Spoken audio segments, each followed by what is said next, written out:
महायज्ञ चालू आहे मायबाप. शास्त्राचा असं अनुमोदन आहे की 12 वर्षानंतर एक तप निर्माण होतं. 25 वर्षानंतर रौप्य महोत्सव साजरा होत असतो.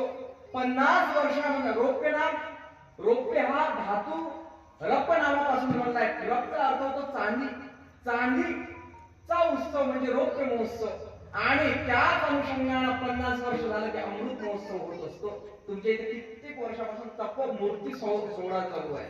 आणि हा तुमच्या मनातला, तुमच्या देहातला, तुमच्या अंतःकरणातला एक बिंद, एकूण एक बिंद त्या विठ्ठल रुक्मिणीच्या मंदिराकरिता आतुर होतो. त्या अनुषंगाने सर्वांच्या सहकार्याने तन मन धनाने एकत्र होऊन तुम्ही या सप्ताहाचं भव्य दिव्य नियोजन करता. एकदा तुमच्याही नावाचा गजर ठल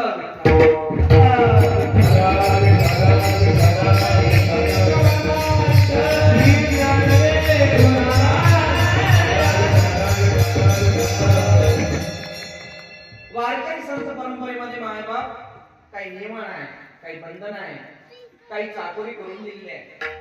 याचं ज्यांनी आवरण घातलं असे असणारे संत श्री कैवल्य सम्राट ज्ञानोबा आहे. त्यांनी यांचं आवरण काढून घेतलंय. या आवरणाला ज्यांनी सभा मंडप दिला असे असणारे नाथ बाबा आहेत. नामदेव महाराज खांब म्हणून तयार झाले आहेत. याच बरोबर मा मुक्ताबाई या खांबावरची ज्या पटांगणावरची चटी आहे त्या म्हणून प्राप्त झालेल्या आहेत. त्याच अनुषंगाने पाहलं या मंदिराला कळस स्थानी शोभून देतात ते तुकोबाराय जगद्गुरु तुका.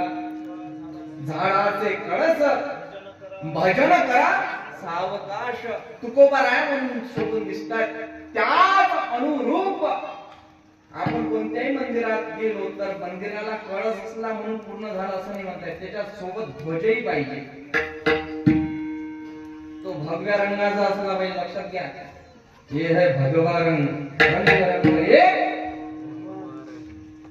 तुमच्या इवन टाळामध्ये ज्या दोऱ्या आहे ना तेही भगव्या आहे. तुमच्या कपाळावरचा आहे ना तेही भगवा आहे. आणि ज्या अंगामधून निर्हित आणि भक्तीची चिंती बांधल्या जाते ती भक्तीच राहते. लक्षात आलं का तुम्हाला? सांगत असताना ध्वज रूपानं जे विराजमान संत आहेत ते नीळकंठ म्हणजे निळोबाराय. आपल्या जीवनातला अमूल्य वेळ देऊन वेळ खर्च करून आपला अनुभव सांगता. संतांची भाषाच ती आहे. ज्यांना ज्यांना अनुभव संतांना आला त्यांनी या जगाला अनुभव प्रदान केला, प्रस्थापित केला. अनुभव आले अंगा ते या जगाले प्रस्थापित.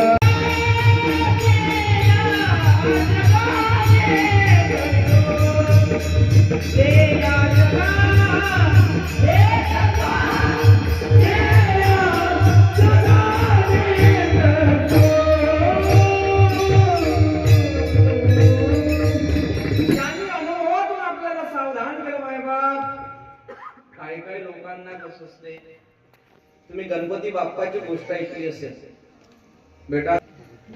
गणपती बाप्पाचं स्वरूप जर गणपती बाप्पाचं नाव घेतलं तर कसं येते? त्यांचं चित्र कसं समोर येते आपल्या? छोटस पोट, कान आपल्यासारखे नाही काय? मग कसं चेहरा आपल्यासारखा. मुलं खूप संस्कारी आहे. कीर्तनात बोलत नसतात हे नियम त्यांना माहिती आहे. वा काय वाचलंय विशिष्ट नक्षत्राची निवड केली असेल बहुतेक तुम्ही. त्याशिवाय फलित होत नाही. कुणी कन्या पुत्र होती जे सात. मला असं वाटतं या सभा मंडपात कोणी आधी आलं असेल ते बालगोपाल होता. नाही काय? हे बालगोपाल म्हणजे आजचे जे मुलं दिसून राहिले उद्याचे कार्यकर्ते आहेत. देशाचा पांग पिटवणारे आहे, आई वडिलांची सेवा करणारे आहे. म्हणून तुम्हाला संतती किंवा संपत्ती कोणी विचारत नाही. संतती विचारल्याशिवाय नाही. गणपती बाप्पा सांगत आहे. गणपती बाप्पाचं काय आहे? पोट कसं आहे? मोठं आहे की नाही? बर मग एखाद्याला अनुभव आला गणपती बाप्पाच्या बेमीमध्ये काय विंचू आहे आतमध्ये मूर्तीमध्ये, आणि एका मुलानं हात घातला त्या विंचूनं लाड केला असं नाही बाई, मग डंक मारला. लक्षात घ्या, अनुभव सांगून राहिलो मी तुम्हाला.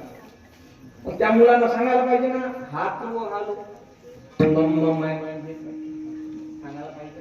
नाही सांगितलं चुपचाप राहा. लगेच तो काय म्हणायला लागला, गंमत आहे नाही काय, गंमत आहे. लगेच उत्साहित झाला दुसरा मुलगा, लगेच त्यानंही हात घातला. लगेच काय आला, मला डबल गंमत भेटली म्हणे. तिसरा म्हणजे सांगायचं तात्पर्य एवढं, जर त्याने आपल्या मित्रांना सांगितलं असतं की आतमध्ये विंचू आहे आणि विंचूचा डंक मला होतो आहे, मला त्रास होतो आहे, तर समोरच्या व्यक्तीला किंवा मुलाला त्या डंकाची परिभाषा कळली नसती किंवा डंक लागला नसता, विंचूनं डंक मारला नसता. पण संतांनी ते अनुभव आपल्या जीवनामध्ये सांगितले, जे अनुभवलं ते सांगायला. त्या अनुभवातून काय होईल, इतिहास कशाकरिता असतो मायबाप, समोरच्या ज्या झालेल्या चुका इतिहासामध्ये आहे त्या पुनरावृत्ती त्या कार्याची होऊ नये, त्या कामाची होऊ नये त्याकरिता. ज्यांनी 150 वर्षापर्यंत राज्य आपल्यावर केलं असे कोण होते, इंग्रज होते. पोर्तुगीजांचं राज्य आहे, मुघलांचं राज्य आहे. पुन्हा पुन्हा जे तराबी घेऊन आले, लॉर्ड लेकाने सारख्यांनी अभ्यास केला आणि अभ्यास केल्यानंतर तुमच्या मधली जी गुरुकुल पद्धती ती नष्ट केली.